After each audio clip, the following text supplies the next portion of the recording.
Hello. Who are you? Doesn't matter. I have been following this game since it was announced years ago. Safe with me. I must say my expectations were lower. I expected more action, but got more story, which I really liked. Let me tell you about The game is pretty simple and easy to understand. You play as Senua and must fight your way through the darkness. First, you must trust your senses. You must look, listen, and pay attention what your hands are feeling. If you pay attention, you will not have any problems with combat or puzzles or not knowing what to do or where to go. You must look for clues, listen if you're lost or are surrounded by demons, and feel what controller tells you. I strongly recommend playing this game with controller only. Puzzles and combat are not hard, so it doesn't get in the way of breaking the flow of the game. I don't understand what people want. The game is pretty short. I completed it in 9 hours. It's not like you're spending 5 hours on one puzzle. In other words, it wasn't boring for me. It was entertaining and fun. Other people expected a full action game like Devil May Cry. I think Devil May Cry was the worst game Ninja Theory has done, and I'm happy they chose narrative path instead of action and no story. I would say Hellblade is kinda similar to Heavenly Sword. While Hellblade has less action, it feels like it's done by the same developers and it has similar vibe. Hellblade has enough combat for me. It's simple and easy, but it looks stunning. Controls are responsive and movement is fluid. Some people say it's boring to run around while solving puzzles. I think it's not boring. It's very nicely done. And something is wrong in your head. You don't know what to do. You repeat the same things again and again. You don't know how to put things in your head to its places. The same happens in the game. You try to look for clues, not knowing what to do.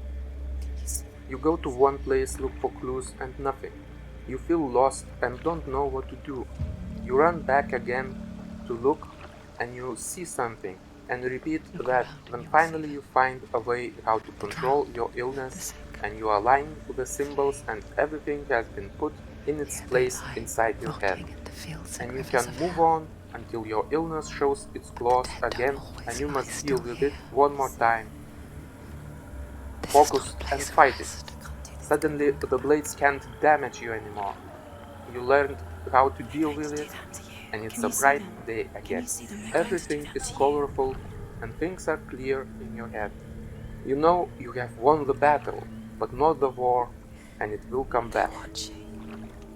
I would say this game represents the mental illness very well. You need to fight the demons and darkness to move on. People with mental disorders find various symbols by looking at structures, walls, trees, sky, often aligning things they see to form an object, like a triangle or some other symbol. What is she thinking? So the game really nails it. The world being dark and confusing, burning and chaotic, bright and calm is a great representation of how the person feels. I think she would get used to it by now after The graphics are of the highest quality. Senua looks amazing. There's so much detail. And yes, I think she's pretty. I don't want a Playboy model in this kind of game. Environment looks stunning. Every location, every reality is something special. The only downsides I see are small, barely noticeable things. Like, when you walk, you don't leave any footprints. When you walk through water or there's rain, the water doesn't react. Other than that, I don't have anything bad to say. Performance is superb. I played on max settings and the game was locked at 60 FPS from start to finish. Not a single FPS drop, and I didn't encounter a single bug. Ninja Theory done a great job optimizing the game. It isn't bravery that drives her. The sound is Bravery outstanding. only means This should something be to played those with afraid of headphones death. on for the best experience. Senua's The fear. voices get into That's your far. head. Hearing them sometimes Timekeeper. confuses you, sometimes it helps you, and sometimes you just start feeling like you're going crazy.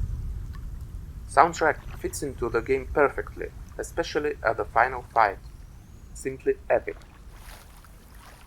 In conclusion, I recommend this game to anyone who likes narrative games and darker themes. In my book, it's almost a masterpiece. Don't be scared by puzzles or combat. They are easy and will not break the immersion or make you rage quit. It does the opposite. What is she looking at? If you like the video, Does she leave please blood? subscribe and see you next time. I know what she's thinking. I hear her thoughts. It's not too late to get into the boat and go back.